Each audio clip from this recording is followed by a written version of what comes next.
Tonight we travel to the island of Madagascar, a tropical paradise with flourishing wildlife, but sometimes struggling humans. The population has been ravaged by easily curable diseases due to the prohibitive costs of medical transport. Now a team of doctors has found a workaround by using drones. Here's ABC's Alex Marquardt. Box after box of medical supplies packed up. Generators, camping gear, food and water strapped to the roof of a bus. This is essentially the support mission for getting the medicines that are in those two boxes to the people who need it. We're on our way to a poor remote village to see why this man, Dr. Peter Small, who's a tuberculosis specialist, is so excited. Madagascar is one of the most beautiful and impoverished countries on Earth. Diseases easily treated and cured by modern medicine are still spreading unchecked through isolated communities here. This village typifies the challenge that's faced in delivering health care in remote areas and using innovative technology to see if we can leap over the roadblocks between here and those villages. Dr. Small actually wants to soar over those roadblocks using technology originally developed for war and now seen everywhere, drones. The drone here was designed by a Michigan-based company called Vayu, which has worked with USAID, the brainchild of Daniel Pepper, who came up with the idea while living in rural India. A drone could do the job and obviate the need for extensive travel at considerable risk, at considerable cost, sacrificing daily wages, or if they're farmers, having to give up a day in their fields. The Vayu drone takes off like a quadcopter, can fly 40 miles like a plane with a 5-pound payload, and land vertically, ferrying samples, tests, and medication, eliminating visits to a clinic, all in mere minutes, met with wide-eyed fascination and excitement. You see this as a scalable technology that can be used around the world and for a variety of medical conditions? I think it's highest yield in rural areas of developing countries, specifically where you have hilly terrains and poor roads. We can fly there, pick up lab samples, fly back in the same afternoon, and diagnose a disease and transport medicines by that evening. That's unthinkable at the moment. Dr. Small isn't the only one who sees this as revolutionary technology. Another American group called Zipline is already using a different kind of drone in Rwanda.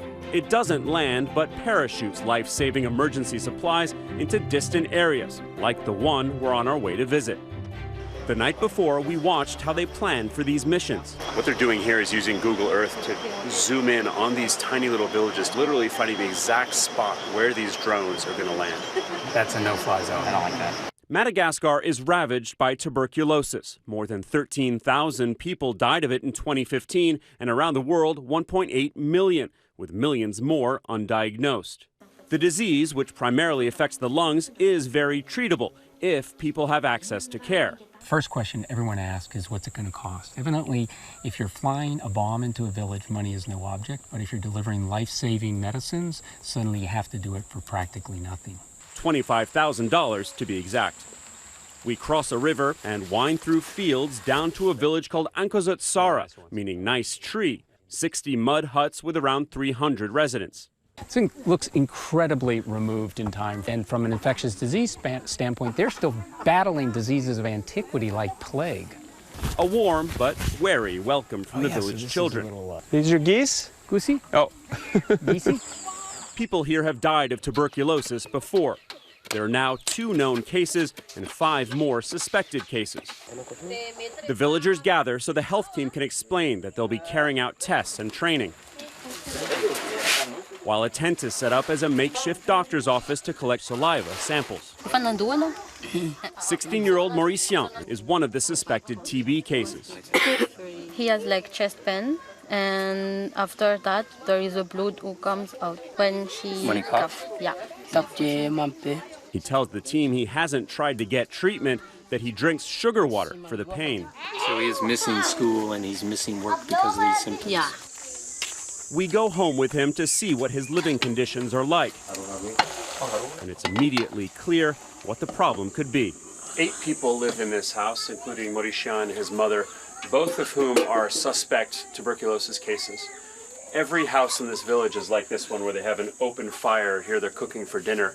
and none of them have chimneys. So this entire room, this entire house is full of smoke. So as dawn breaks in the village, we go back to take more samples.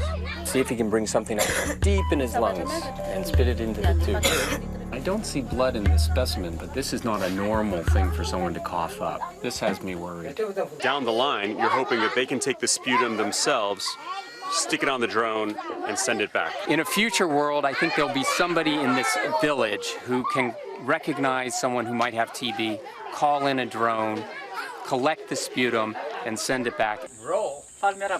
The team records a training video and shows the villagers how they would use the equipment that the drone would fly in. And if we can make it work for TB, there's no reason we can't make it work for other things. We could use it for delivering vaccines. We could use it for delivering medications for women who are hemorrhaging after childbirth. Back at the lab, Dr. Small studies the samples for signs of tuberculosis. There is no clinician who could sit in that village and tell you definitively if those people had tuberculosis or not. It absolutely requires a laboratory test.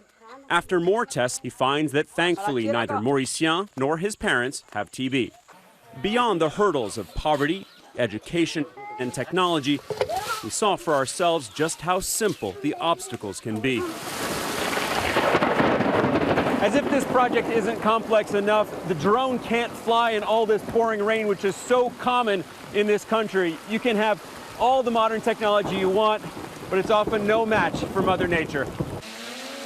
That hasn't dampened the ambitions of the project's leaders. The truth of the matter is that when you speak to government officials, they recognize the value proposition of this technology. There actually is a lot of excitement and a lot of eagerness to start using this technology here, but it's not going to happen overnight.